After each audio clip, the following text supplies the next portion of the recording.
Hai teman-teman, pernah gak sih kalian baca sebuah kalimat tapi malah jadi bingung maksudnya apa? Padahal kata-katanya sederhana, tapi rasanya kayak ada yang janggal gitu.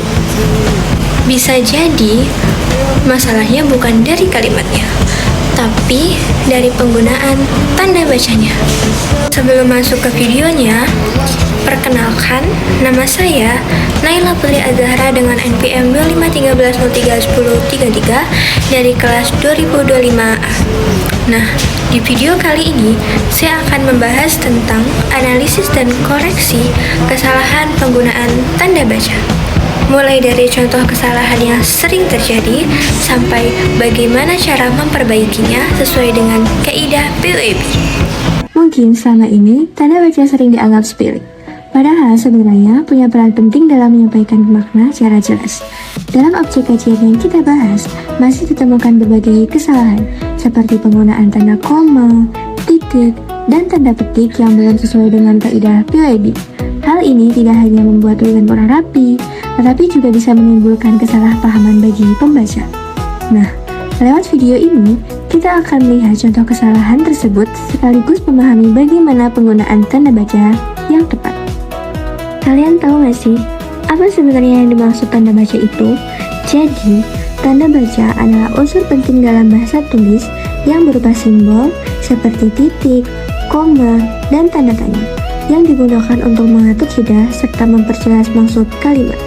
Penggunaan tanda baca yang tepat membantu pembaca memahami isi tulisan sesuai dengan yang ingin disampaikan penulis. Sebaliknya, jika tanda baca diabaikan, kalimat dapat menjadi rancu, membingungkan, bahkan menimbulkan penafsiran yang keliru. Oke, di sini ada 8 contoh kesalahan penggunaan tanda baca. Kalimat ini ada beberapa kesalahan, teman-teman.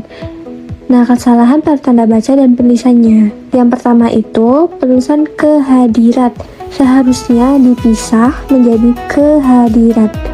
Kedua, kata rahmatnya penulisannya tidak sesuai karena pada teks yang salah, kata rahmatnya itu NYA-nya menggunakan huruf kapital. Seharusnya N-nya aja yang huruf kapital, teman-teman. Dan yang paling terlihat ada spasi sebelum tanda titik di akhir kalimat. Contoh yang kedua. Sekarang, lihat kalimat ini. Buat kalian, bagian mana yang salah? Yang salah itu penggunaan tanda koma dan huruf besar. Huruf kami atau kata kami di tengah kalimat tidak perlu menggunakan huruf kapital.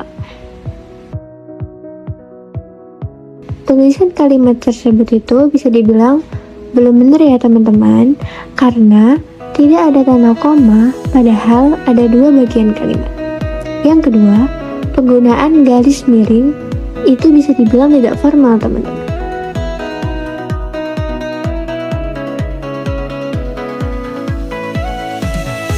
Menurut kalian, ini sudah tepat atau belum? Nah, kalimat ini sebenarnya ekspresif, kagum. Jadi, harus pakai tanda Oke, sekarang kita masuk ke latihan soal ya. Tapi, jangan cuma nonton, kalian juga harus ikut pikir, oke? Coba lihat contoh soal pertama. Kalimat berikut yang salah adalah, menurut kalian, yang salah yang mana? A, B, C, atau D? Kita cek. Jadi jawabannya adalah B. Yang belum tepat, nggak apa-apa. Kita bahas bareng-bareng. Jadi di sini masalahnya ada dua kegiatan, tapi tidak dipisahkan dengan koma. Lanjut ya teman-teman. Manakah penulisan yang tepat dari kalimat ini? Jadi jawabannya adalah yaps, A. Kalau kalian jawab A, berarti kalian mulai paham. Karena keterangan di awal kalimat itu harus diikuti dengan tanda koma.